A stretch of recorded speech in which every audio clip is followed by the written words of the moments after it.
Hello and welcome to day 11 of On the Road with Stars and Spokes. I can't believe it's day 11. And once again with Pascal. How are you, Pascal? Hello, Steve. Hello, all. Yes, I'm very well, thanks. And to save the abuse before it comes, I'll explain the situation with respect to my surroundings at the moment. Dan has played a blinder from Afghan and lined me up to stay with a relative of his who lives just outside of Inverness. And this is said relative's workplace. He works for a surveyor's here in Inverness. So I've popped here. I've actually changed out of Lycra for once, which is quite nice. And he's got some Wi-Fi, so I'm making the call from here. And then subsequently doing a bit more cycling this afternoon, and then on to stay with him and his family just to the north of Inverness tonight. So hence my surroundings, which looks like I'm about to take some sort of board meeting, which I'm absolutely not qualified to do. So that's why the background is as it is. Well, but there are good reasons for your being where you are, aren't you? Because I think we had some weather. Am I right? Yeah, so the last 24 hours has been classic Scottish weather. So I started at the beginning of yesterday, I started just outside of Glasgow, and we obviously had a catch up at lunchtime, and I was about to go on to some pretty wild open ground and really into the heart of the Central Highlands. And just as we were talking yesterday, just as I left, I was checking the forecast constantly, and the weather was really coming in. And then by sort of mid-afternoon, it really had come in. So the storm, you could see the storms coming in because I was up on higher ground. You could see for quite a long way, and you could see the storms starting to roll in. And the forecasts were absolutely right. There were storm warnings left, right, and centre. And sort of towards late afternoon, the air started crackling with lightning and rolling with thunder. And so I made the call to crack on a little bit further than I was going to go originally, but that had the effect of dropping me off the higher ground and away from sort of the mountains, which is not really a place you necessarily want to be in a storm. I dropped down towards one of the valleys around some locks, and then just ploughed along there for about three or 4 hours to get to a point just to the south of Loch Ness. And it was absolutely the right call, because the last couple of hours of cycling were pretty hardcore in terms of the winds were really picking up. It got so dark just because the storm was coming through. Like my lights were both on, everybody driving past had lights and windscreen wipers going nuts, you know. So it was a really, really wet and quite nasty evening last night, and that extended into the overnight. So the original plan had been to wild camp, but ultimately when conditions are like that and you're subjected to 8-9 hours of constant heavy rain, everything you have gets totally wet through. Like, stuff is waterproof, but there is always a limit to how waterproof stuff is. So for example, my sleeping bag sits within a waterproof outer bivy bag, but ultimately if it rains hard for a prolonged period, water just gets in and you end up getting pretty wet. And likewise, the bike and all the bags that are strapped to the bike are waterproof. But if you subject those to constant rain, water will ultimately get in. And I've got like a bunch of electronics in there, and it's just not worth the hassle of me getting soak wet through, potential damage to all the electronics like the phone and my battery pack, all stuff I need as a solo cyclist, basically to survive. It just was not worth risking it. So I found myself like a small little Airbnb place for the night and just jumped in there, and it was absolutely the right call. And as I was sat in there just doing some social media stuff like at 9-10 o'clock at night last night, the wind and the rain was absolutely hammering the window, and I was like, right call. Being indoors right now is the correct call. So yeah, glad I made that call. So yeah, you don't really want to turn it into a triathlon and start swimming as well if you haven't done enough. So you've mentioned about having lots of electronic equipment, which of course we've all got in this day and age. But yesterday I discovered, because you sent me a video, that you've got a wee drone, if I'm allowed to use that expression, given that where you are. So I'm going to try something a bit new here. And this is obviously before it was biblical on the raining front. So I'm just going to try and play a little video you did in the Highlands, if I've got that right. And if you just want to talk about it, that would be grand. So this is a bit of an absolutely. If it goes horribly wrong, then it's going to be back to one of our mug shots, obviously. So let's give it a whirl. Okay, here we go. So I'll maybe let it play through once it starts, and then it's off. I've not got visuals on my. No, it is playing. It is playing. Oh, okay, fine. So I can't see at my end, but ultimately that is sort of the latter end of Rannoch Moor, which is this really open area. And you can see on the right of the shot sort of where the road leads up through the valley. And beyond that, there's pretty much nothing else. And you can see the big high mountains in the distance. That's what I was riding towards. And ultimately, if you follow that valley all the way down, which I did, you get down into Glencoe, which is off the higher ground and down into the valley. But hopefully that video gives a really good idea of just how remote and on my own I am, and also how big the scenery is. You know, I was talking about it yesterday, small cyclist, big scenery. That drone shot hopefully gives the visuals of that. You know, I'm just a tiny little speck on this massive scale of landscape, and that's why being solo unsupported in an area like that, when the weather comes in, you can see there's no protection. It's all just open ground, so you need to make the calls early, get off the open ground if a storm comes in, and find yourself somewhere to shelter away. But yeah, I hope that short drone shot, I know it's only 30 seconds, but gives an impression of the type of stuff I'm cycling through. So really big scenery with just like one road running through and just me on my own plowing through on the bike. I thought it was really good. It gives a real sense of just the mountains, and obviously living in Portsmouth, we don't have many of those, so it's impressive to put it mildly. So I think the plan is when you do the cycle across the United States next year, that you'll be doing a lot more of this. Is that true? Yeah, that's the plan. Yeah, and I think the beauty of having the drone, and it's only a small drone, and it's not like the professional drones that you see like proper filmmakers or documentary makers using, but it's a small little drone that I can tuck on the bike in one of the bags. And what it does is allows you to come away from just seeing, my face or Dan's face, the bikes and a little bit of landscape. It gives that whole bigger picture. So you can take the drone out like 500 meters and you can still see us as cyclists, but you also get a sense of the scale of some of the scenery that we're going through.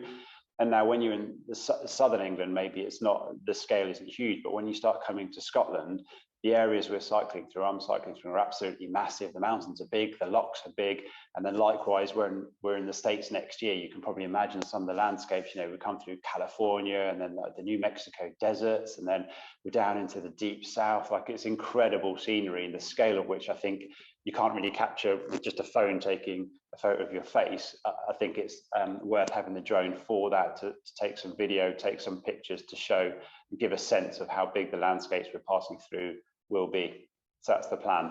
I think it's a great idea, and I think you're right. In the US, it should be very impressive. Let's just hope we can sort out some sort of internet connectivity to make that happen. But I'm sure we can find a way of working around that. Yeah. So you said to me in our preamble before we went live that you've had a few people saying that you're as fresh as a daisy. It's probably all the cafes, but but you wanted to talk about the training regime, because the reason why you're able to cope with this is because the amount of effort you put in to get to where you are today. So tell us about that. Yeah, absolutely. Like, it's not just luck that I'm possibly looking quite fresh. It's because an awful lot of training has got into it. There's been a structured training plan, and this started 15 months ago. So the original plan was in place pre-COVID. So if you can remember to times before COVID, that was when the crossing the US plan was put in place. That subsequently changed because of COVID to being the Land's End to John O'Groats solo ride, and then the US next year. But we've had a training plan in place, which has very kindly been written by one of the Navy's physical training instructor, a chap by the name of Tim.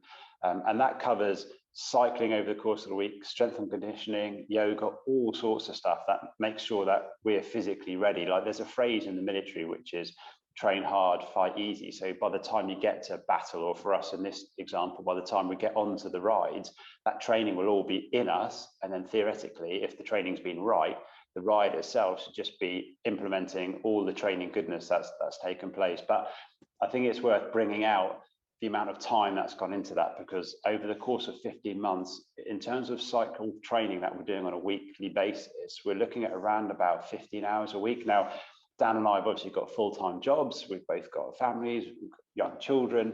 So all of that obviously has to come first. And then we amongst all that, have to find somewhere between 15 and 20 hours within that week to get out on rides, do our strength and conditioning, so stuff in the gym, some yoga when we can get it in, some stretching, all of that stuff. It's almost like having another job in terms of the hours that you have to put into that. And if you don't stick to the plan, then you will absolutely get found out when you come to do an expedition like this, because if you haven't done the sufficient training, then you're opening yourself up for a world of hurt. And I take it as a compliment. I think it's meant as a compliment when people say, like, you look fresh as a daisy. I think that's because for the past 15 months, to the letter, I've been following training plans that have been put to me by subject matter experts, SMEs within the Navy, to get us to this point. And 90% of that has been riding outdoors. A lot of that has been through the winter months. So you can probably imagine, heading out after work, you've been at work for 9 hours, and then you've got, like, on the schedule, a 3-hour ride. So Dan and I take off at 8, 9 at night, once kids are down in bed, and then we've got another 3-hour training ride that night. We get back at midnight. Sometimes it's below freezing at that point. We're layered up to the max. That's when the real hard work is done. So I think that's why I'm looking relatively good now, because all that training plan has been followed over the past 15 months. So I'd say, like, a huge thank you to Tim for writing it. And we've also got subject matter experts from the Institute of Naval Medicine, the INM. So we've got 2 sports scientists and a dietitian, a nutritionist. And again, we touch base with those guys every couple of weeks. We check things about what we're doing, what we're eating, all of that. So hours and hours and hours, and a huge amount of support from others has got us to this point. And it's obviously worked, because with 300 kilometers left to go, I feel really good to absolutely smash it to the end now. So yeah, it's not by luck that I look fresh. It's because a lot of training effort has gone into it over the past few months. So that's a brilliant explanation for me why it's got nothing to do with all these coffee stops then. So it's all in the preparation, as you rightly pointed out. So yeah, a lot of effort goes into that. And of course, you've got the United States next year, all things being well. So, there's still going to be lots of training, lots of preparation to be done. But I guess, you've done this, or about to finish this, and that bodes well for you, for the challenge that lies ahead next year. Yeah, so off the back of this, then straight away I'll be sitting down with Tim, and I've got a couple of calls with the guys from the Institute of Naval Medicine this afternoon, actually, just to talk through various elements. And they look at things like heart rate and power that I've pushed out. So there's a lot of science, as the name suggests, sports science. There's a lot of scientific grounding that goes into evaluating the performance and then adjusting the training plan going forward to the US next year. So Dan and I will have another brutal winter to train outdoors through, and we're talking training rides of anything up to 300, 320 kilometers in length. So some of these rides take us 14, 15 hours of a Saturday or a Sunday. We're out from 5 in the morning till 9, 10 o'clock at night in the winter in freezing conditions. But if you don't do that, you get found out. So yeah, off the back of this, a few tests and adjusts, maybe a month or 2 off the bikes, just to refresh and get the mind back in it as much as anything else. And then we go like a solid 10-month training package working towards the US, which is July next year for Dan and I. Brilliant. So like I said, dead easy. It's walk in the park. Yeah. I mean, what's the problem? You're just making a big deal of it. Anyway, my joking aside, we've got more donations coming in, which is always good. Let's have a look. So we did Amy and Mark Badger, I think. That would have been 20. Well, hang on. Congratulations on making it to Tin Drum. Keep listening. Yeah. Trickle Trout. An unusual name. Great effort. You can have this for now and the rest when you break America. Okay, yeah. It's good that we said that. Ian Edmonds, top job. Keeping on. Les and Mary said, hi, good to speak to you today at the Commando Memorial. Mary was the Irish lady. Good luck with the rest of your trip. Hope you get to do the trip across the US in the future. And finally, Elizabeth Shippen, absolutely amazing. Be sure to drop by and see us en route. So some people there as well. Yeah, know all of those guys. That's a combination of old friends of mine from going back 20, 25 years, but also people I bumped into. And yeah, one of the donations there talks about the Commando Memorial, which is up in the Highlands, and I passed by that yesterday, and it's very poignant actually. It's just a statue of 3 of the original sort of commandos up there where they did all their training. And I have to say, like, Central Highlands, brutal as it is an ideal spot to develop that commando spirit. So yeah, it seemed like a really fitting memorial. That was lovely. Absolutely. So if you like, especially with the weather, I mean, there's wet and then there's Scotland wet. Yeah, so true. So what does the next 24 hours entail, Pascal? Yeah, so as I say, Andrew has very kindly put me up tonight with his family. So that's just to the north of Inverness. So this afternoon, I've actually got to pop into Inverness Town Centre and get a few things ready for the trip back. So I need to fly my bike back. So I need to get a whole bunch of kit to wrap it in, ready to go on the aeroplane at the weekend. So I'm going to be doing a bit of that this afternoon for an hour or two. And then probably another 50k or so to finish off the day, and then a night at a family house, which it will be amazing. And then beyond that, then it's only a couple of days cycling, and then we're at John O'Groats, which seems mad. You know, it feels like we hadn't started that long ago, but already we're several days into this. And yeah, beyond that, just a couple of days through the Northern Highlands to John O'Groats. Exciting times. Very exciting. Well done. Not far to go. As ever, how do people donate? What do they need to do? Yeah, so if you head to justgiving.com, and then it's /stars and spokes. If you'd be kind enough to make a donation, that'd be great. You become a legend as soon as you do that. And please do just drop a little note down with any donation that you make. Because I'm doing it solo unsupported, then all those little messages absolutely bump up my morale. So that is brilliant. And the other way, if you want to stay connected on a day-to-day basis with what I'm doing, I push out a summary of every day on Instagram, which again is @stars and spokes. And I tend to push that out around about 8 o'clock at night with just a few paragraphs, which summarizes what I've been up to that day and looks forward a little bit to what's on the horizon for the next. So yeah, you can track the journey, which would be great. That's great. Thank you. So we will be doing hopefully the same time, like Facebook Live, sorry, 12 o'clock, 12:30 on Facebook Live tomorrow. Is that okay, do you think, technology wise? Yeah, potentially. As I alluded to just before, we're very much into the Northern Highlands from after tonight, at which point internet connectivity might become an issue, but we can talk around that and maybe adjust the timing slightly over the next day or two on some of those, just to tie in with when I can find somewhere that might have some sort of Wi-Fi, which is going to be pretty few and far between based on where I'm going next. Okay, so at some time tomorrow, can't be sure when, but we can put out an update. Once again, Pascal, thank you so much for joining me. It's been fascinating as ever. Thanks, Steve. Cheers. Thank you. Bye-bye. Bye.